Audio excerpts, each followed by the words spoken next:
Good morning, guys, and welcome back to my channel. So today I thought I would share with you a few fragrances that are on my, so to speak, chopping block. So these are fragrances that I'm considering letting go of or planning to let go of, and they're ones that when I look at my collection, I just know that I don't really like them as much as the other ones. Some of them I just don't enjoy wearing. Some of them were blind buy or recent purchases that just are not going to work for me. So I thought I would just share these with you today. I have about 5 of them. So if you're interested in hearing what those are, then stay tuned. Also, if this is your first time here, thank you so much for stopping by. My name is Alithia, and on this channel we do talk mostly about perfume. We also sometimes do minimalism, decluttering, home decor, and other things like that. So if that is your thing, I would love if you would stick around and subscribe. And without further ado, let's get started. Okay guys, so good morning. As you can see, I have a little bit of a different setup today. I have a different candle burning here, just an old lavender and vanilla candle, and I do have this fern plant on my table as opposed to my kind of glamorous flowers. And yeah, I've just been getting really into the spring spirit, I guess, even though, well, not really. Okay, you guys, I'm lying. I'm feeling so cooped up. I'm ready for lockdown to be over. I've just been feeling lately like I need to spend more time being kind to myself, surrounding myself with things that I love, plants, and doing a little bit more meditation and reading. And what can I say? This world is kind of bonkers right now. So I hope everybody is keeping safe and happy. I just felt the urge to tell you guys that we probably are sharing some similar feelings right now, and you know, just ready for things to go back to normal. But anyways, today I am drinking my decaf coffee, one of my favorite things in the world. I also am wearing Nifty Nude on my nails. People always ask me what I'm wearing, so the nail polish color is Nifty Nude. And yeah, I've actually been feeling quite tired lately. I don't know if it's because of lockdown. I don't know if it's because I got my second COVID shot a couple weeks ago. I don't know if it's because I quit drinking coffee. I don't know if I'm like iron deficient. Like, I'm actually going for blood work today because I've been so tired lately, so tired, and I've actually been losing a little bit of hair. And I don't know if it's because just stress, like life has been stressful for me, or something else. So anyway, going to get that checked out. Hopefully everything's okay. Let's get into the perfumes. Okay, so the first perfume, you guys, is one I've talked about so many times before. This one has been on my quote-unquote chopping block for a while, so it probably won't surprise you to see it still here. This is one of those perfumes I'm asking myself, why am I still holding on to it? So I know why I'm holding on to it. It's because it was kind of a gift, but not really a gift. It was one that my partner and I smelt together about a year ago. We both really liked it. He offered to buy it for me. I'm holding on to it because of that sentimentality. But you guys know me, I'm not one to hold on to things for sentimental reasons, nor do I encourage anyone else to. If my boyfriend, you know, had a cologne that I bought him and he didn't like it and didn't wear it, I would just tell him to sell it, you know? So anyways, I'm not one who holds on to things for sentimental reasons. And this is Eau de Merveille from Hermes. This is a orange, ambery, resiny, kind of a sparkling fragrance for summertime. It's beautiful. It's really, really nice, but I do not enjoy wearing it. And I don't really love it now as much as I thought I did when I smelt the sample a year ago. And it's just been sitting here, not getting worn. I don't really plan to wear it this summertime. So I think I probably will end up letting this one go. I just don't believe in holding on to things that are not getting use, even if they're a little bit sentimental. I have lots of sentimental items that really do mean a lot to me that I enjoy using, so I'd rather hold on to those things. So anyway, this is Eau de Merveille, probably going to be going bye-bye sometime pretty soon. The second one that is on the quote-unquote chopping block is Miami Glow from J-Lo. So this one I literally just hauled like a week ago. Brought this one back into my life because of nostalgic reasons. This is a perfume that I used to wear when I was like 19 years old. So this was like my scent of the summer. Well, actually probably the whole year for a good 2 years. And I just really wanted to smell it again and bring it back and just see like how I would feel if I got it back. And you cannot find it anywhere near me. So it was pretty affordable. I think I got this whole 100 ml bottle for about 40 or 45 Canadian dollars. And I know I'm not going to wear it. It is a nice smelling perfume, but I don't think I'm going to wear it. Like, if I'm being really honest with myself, I only got this. I only brought it back in so I could kind of smell it again and just see what I thought of it, knowing that I'd probably be able to rehome it if I didn't want to keep it. And I'm probably not going to be keeping it. So if you guys don't know what this smells like, it is a coconutty, passion fruit, ambery. I think there's some floral fragrances in there, floral notes.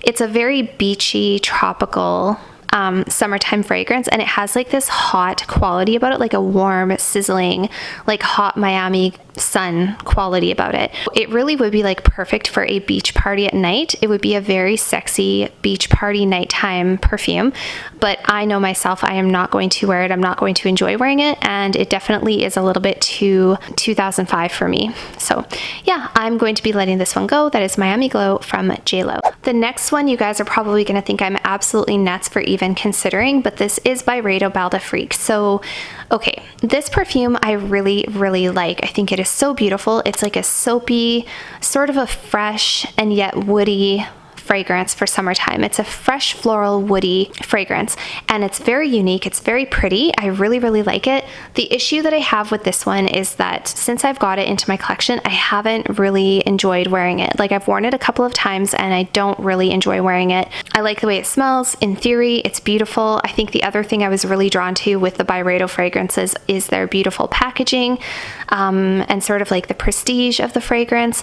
And I've just always really wanted a Byredo. I've smelt about, I think, 4 or 5 of them. I have not smelt all of the Byredo fragrances, but this was the one that I really liked.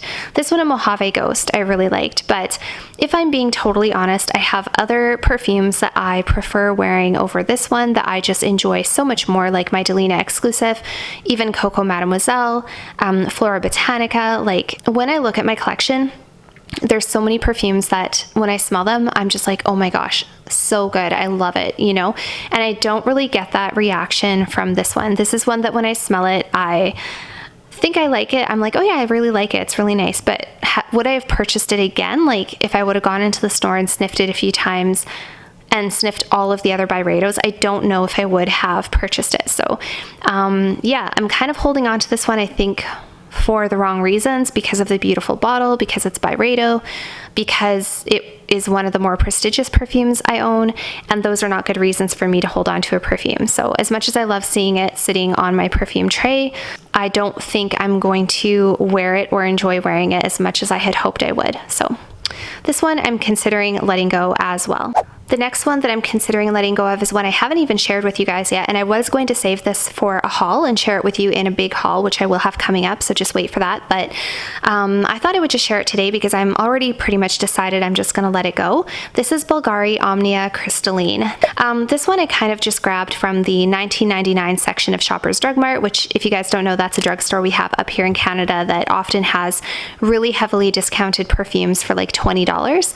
And I was like, you know what, I've heard so many good things about it. So many people really like this one. I thought, why not give it a shot and just bring it home? If I don't like it, it was only $20. So I ended up not really liking it that much. It's a beautiful, to be honest, very likable perfume. It's a fresh, it's like a fresh, soapy white floral. It's a very clean, fresh, soapy, unoffensive, pretty, everyday grab and go white floral. This would be perfect for the office. It would be perfect for healthcare workers. It's one of those perfumes that just is not going to ever bother anybody and makes you smell generally good. It's one of those. Very easy to wear, but I would classify this one as a little bit, for me, it's a touch on the boring side for myself. I don't like to use the term boring because I feel like boring is a very subjective term, and what is boring for me will not be boring for somebody else.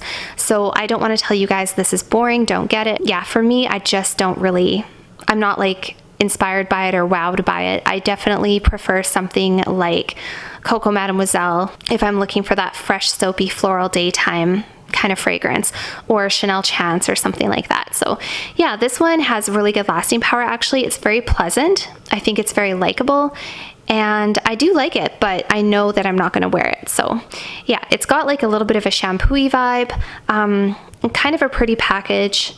And yeah, I think a lot of people would really like it. It's also a little bit of an older perfume. I think it's a little bit dated, but yeah, I think it would be beautiful if you're looking for that fresh, soapy, clean, citrusy, white floral, and you want something very inoffensive, very everyday appropriate. I think this is great. For me, I'm not going to wear it though. So that is Bvlgari Omnia Crystalline. And the last one that is on my chopping block is Chanel Chance Eau Tendre. So this one, you guys know the whole story of if you watch my channel. This one was a blind purchase in the beginning of 2020 when I first started getting into perfumes. This is one of the very first ones that I ran out and grabbed during lockdown. Everything was locked up. I couldn't smell anything. And this one had been raved about. I would say this was like the top most raved about Chanel perfume that I had kept seeing over and over. So I was pretty sure I was gonna like it, and I ended up not liking it. There's just something about it that I don't like. It's the only Chance perfume I don't like. I like literally all of the other ones except this one. Even the EDT I think is better than this one for myself because it is a little bit more citrusy and fresh and light, which I like. This one's a little too like thick, dense, floral, powdery, fruity sort of. There's something about it I just don't like. It reminds me a lot of Marc Jacobs Daisy, which is a great perfume, by the way. I used to wear that one. I love that one, but it's just not for me anymore. And this one I actually I gave it to my mom because I knew I wasn't going to wear it and I thought she might like it. And she wore it a couple of times and ended up giving it back. So I had told you guys that this perfume sort of reminds me of my mom now, but I think it only reminds me of her because she gave it back to me. It's not like I smelt this on her as a child or that she wore this to family functions or something. It's not like it was a signature scent of hers.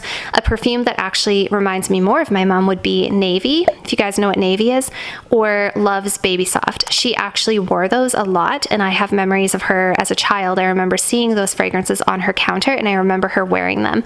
And also Giorgio, I think it's Beverly Hills. Like there's a few other ones she actually used to wear, not this one. So I'm kind of holding on to this one again because of the wrong reasons. Because it's Eau Tendre, because everybody seems to like Eau Tendre, because I gave it to my mom and she gave it back, and I thought maybe it would be like a little keepsake, but it's not really. I have other things that she's given me that are better keepsakes, like rings and things like that, like more special family heirlooms and stuff like that. So yeah, this one is sitting on my chopping block as well because I'm pretty sure I'm never gonna wear it. It's the only one I don't really care for from Chanel. And yeah, I just don't want it sitting there for really no good reason. So this one I'm considering letting go of as well. And that is the last one on today's list. So that was it for today's video, you guys. I hope that you enjoyed hearing my thoughts on these fragrances. And if you haven't already, I would also love if you would consider heading on over and following me on Instagram, where I share a lot of other little parts of my life that don't usually show up here on YouTube. So if you want to see what I do day to day and outfits of the day and things like that, definitely head on over and follow me on Instagram. And I'll see you guys all next time. Bye for now.